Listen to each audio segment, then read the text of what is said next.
Hi everybody, welcome to the Scott Show. We're talking about Monday Night Raw.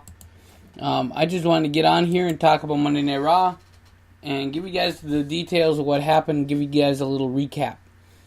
So, it was from Cleveland, Ohio today.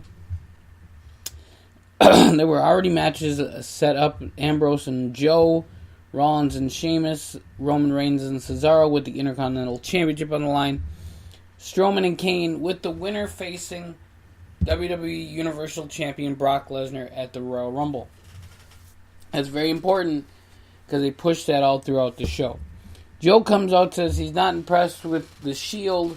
He wants Roman Reigns all by himself, and he gets that until the Bar comes out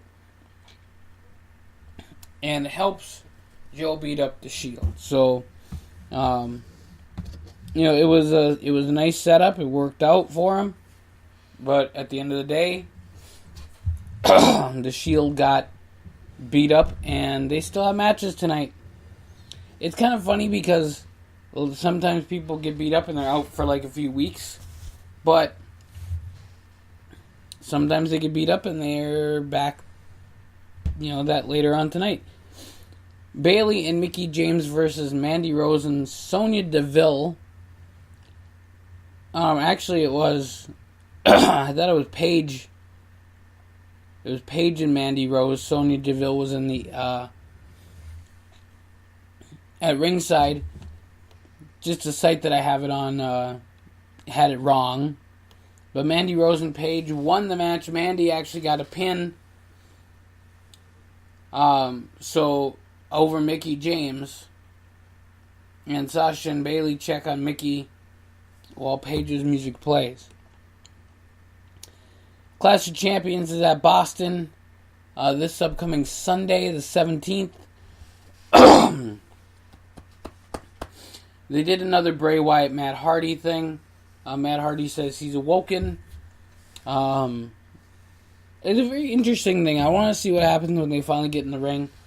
I don't see the WWE Universe buying it yet, but I think they will.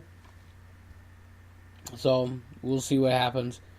Enzo was talking to the rest of the Zoe train. They revoked Rich Swann's opportunity, so they had to have another second chance 4-way tonight. And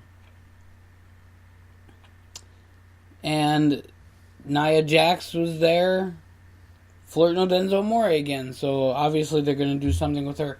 I got something to say about that a little later on in the show here.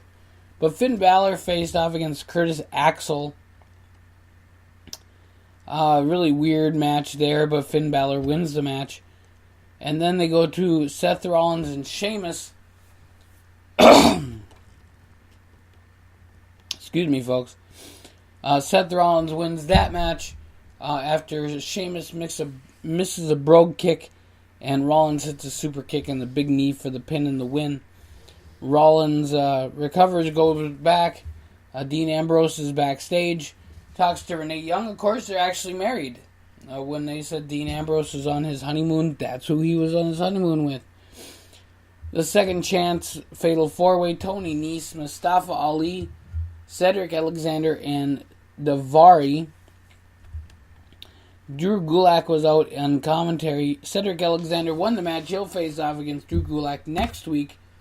And then they'll have their number one contender. Cesaro and Roman Reigns was a great match. If you guys watch any bit of Raw, watch this match. It's phenomenal.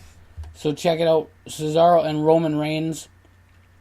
Roman Reigns wins the match, but it was a really, really great match. I think it actually made Cesaro that much better. Asuka and Alicia Fox did not start. Alicia Fox was hurt in the back. The referee said, you're hurt. You need to go to see medical attention. Then Absolution came out, mocked Asuka, started jumping her. And then Bayley, Dana Brooke, Nia Jax, Alexa Bliss, Fox, and Mickie James came out. So here's the thing. Alicia Fox got hurt, and so she couldn't come out right away. And yet she came out in this jumping the rest of the Absolution. That made no sense whatsoever. Kurt Angle and Samoa Joe, or Kurt Angle and Jason Jordan had their little argument over whether or not they should have a match against Samoa Joe. Set up Jason and Samoa, but, whatever. It was already Dean Ambrose and Samoa Joe, except Jason Jordan came out during the match, interfered. Joe won the match, but it was there was interference by Jason Jordan. And then Dana Brooke was backstage with Apollo Crews and Titus O'Neil. And Dana joined Titus Worldwide, which is actually a bigger thing than you think because she's a big part of WWE now, and she's got another job in there, and I think that's important. I'm not for always putting the women with the guys, but I think that if they do, in that little manager role or statistician role, it's really good. Braun came out, everybody moved. And it was Braun and Kane in the main event. And it was a no contest. Braun put Kane through a table. But Braun looked really terrible because Kane gave him 2 choke slams almost right away. Very quick matches. They very, very rushed.